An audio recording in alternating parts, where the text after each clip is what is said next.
Welcome, Dr. James Beckett, Sports Card Insights, here with Rich Klein. We're going to talk about 1988 Upper Deck baseball. And not a misprint. We're talking about the year before Upper Deck became popularly available. There are 88 Upper Deck baseball cards. We'll talk about those and the environment that Upper Deck was born into, and that there would not be an Upper Deck if there had not been the activity in 88 that was behind the scenes, as well as stuff that happened at the National that year that Rich and I will talk about. But with Upper Deck coming on strong after that, wow, really in many respects brought the hobby to another level. So thank you, Upper Deck, for jumping out there in 88.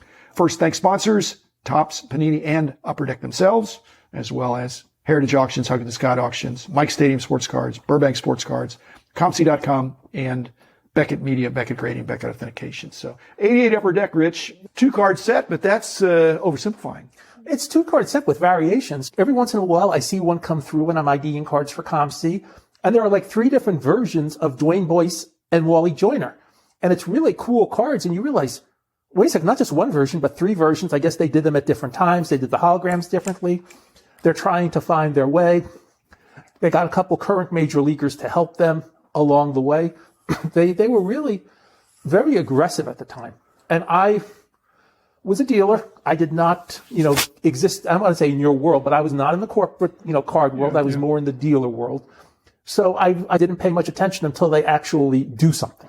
Well, until the story, you're wondering, Dwayne Boyce has to be the weakest promo card that a company would pick, because many of the promo cards after those times were Grant Hill in basketball or somebody that would be more attention grabbing. But Dwayne Boyce was actually a customer of Upper Deck, which actually was a card shop in the LA area. And if you want really good background, and we won't talk about the negative things he talks about later, but if you really want a good background, read Pete Williams' book.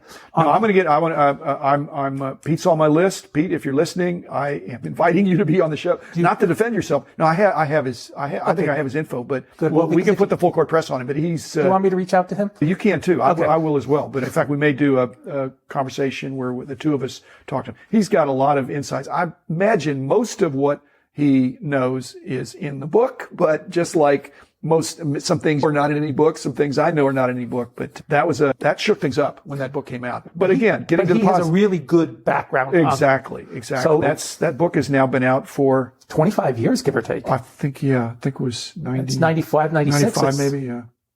At any rate, so Upper Deck, net huge positive for our industry. Yes. Very much so. And 88 was their attempt, and Dwayne Boyce, because he understood card collecting, I don't know that he volunteered, but there was a voluntary agreement between Dwayne and I think Wally Joyner just came along as a more known guy. But Dwayne Boyce was the main guy, I think, of saying, I think I can help you Upper Deck potential card company licensee. I think I can get you in with the Players Association, which was the first thing. If you can get in with them, then you've got a good chance with baseball, the properties, the teams. Upper Deck has done a lot of permutations, but I will say, they are as strong now as they may have ever been in some ways. They do their random acts of kindness to people.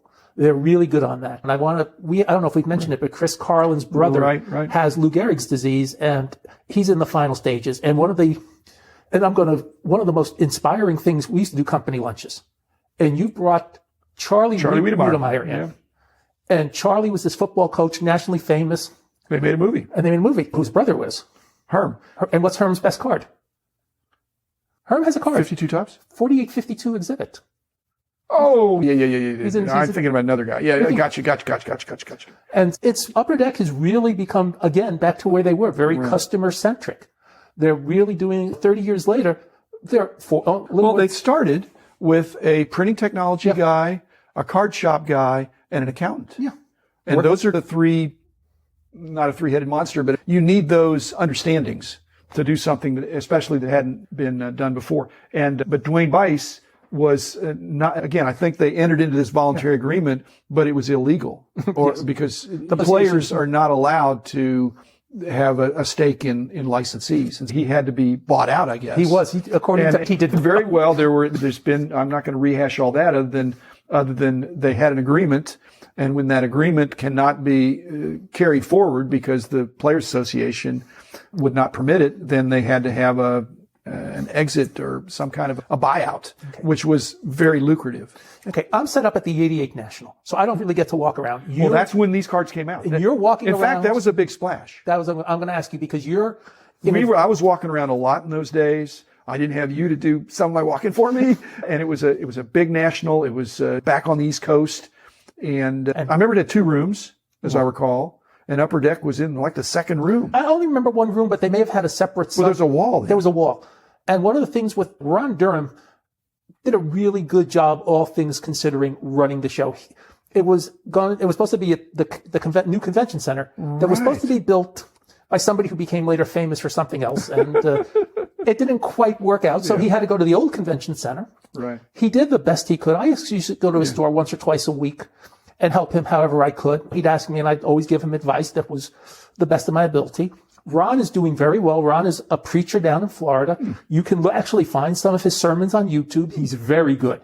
He's a very good. Well, he's a promoter. He was a promoter, and he wasn't a hobby establishment guy. No. When he won the national, and so but again, the national was they wanted to be in that area. See, at that night when he won it, the idea was Bruce was going to win. Bruce and Benito were going to win Chicago in '88.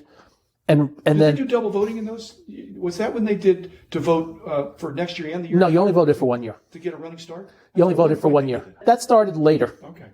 But Bruce and Benito were going to win '88, and then Bob Schmier was going to run '89. Yeah. When Ron Durham won '88, that upset the grand plan of all the hobby establishment. Yeah. Anyway, the buzz at the show was the Upper Deck set, and I remember I never got the hologram thing, but I was more impressed by the quality of the printing. And it was either, if it was cardstock, it was coated cardstock. Or it was a thicker cardstock. Yeah. It's a thicker cardstock. And they did nobody's thinking about grading, but you could see that there was superior printing quality. And you can take what Score did in '88 because Score has the color photos on the back. Yeah. What they did is they took Score to the next level. Yeah. And I will tell you that cards always weighed a certain amount before that point. You would get a monster box of cards. It would weigh X. I will tell you, a monster box of '89 Upper Deck weighed a lot more than X. It was like 2X. Yeah. But again, the emphasis wasn't the hologram. The cards weren't as expensive to worry about counterfeiting. No. But they said that, but it wasn't. It was the counterfeiting, and so this hologram, but the superior printing quality was. And so the Wally Joyner and the Dwayne Weiss cards, they were examples of this. And like I said, where they put the hologram on the back is really what the variations are, and that's not that, or the shape of whether they're home plate or diamond or squares or something. I can't remember what it is. I at one point I had all different types just because I was there, and I went over there, visited with them. We list and we have copies of all the different variations in the ComC database. And if we're missing something, please let me know. The posture in those days there were new and you and I were around in the 70s, it was just Topps, and 80. Then all of a sudden, 81, when you get Donruss and Fleer, and then there was a little bit of a crescendo there. And Upper Deck nobody was saying, no, we don't need another one. They were saying, this looks interesting. This is wonderful. But again, you were talking about buying a set, which would have been dozens of dollars, not hundreds of dollars. It was unique. Even $1 pack. It was unique for the time. It was the first premium really cards. Yeah. It was, as you said, the card stock was better. The printing was well done. It kind of looked like it was worth twice. It was twice as expensive. And the white background of the cards really made the photos stick out. And the photos are really good too. Even when the regular set, we can talk about 89 Upper Deck another time, but that's showing how good the photos were. Yeah. And 88 National in Atlantic City was an interesting enough show. But that was the big news, Rich. I don't remember. But as I said, as a dealer, it really didn't affect my life any, because we wanted to wait to see what happened. But for what you're doing, that's huge. Let's give you another. If we fast forward, and you and I are going to talk about this in another episode about some of the card shows, but the decade of the 90s, probably a lot of the nationals were, some of them were stampedes for promo cards. They still are to this, not promo cards, but they still are stampedes to this day.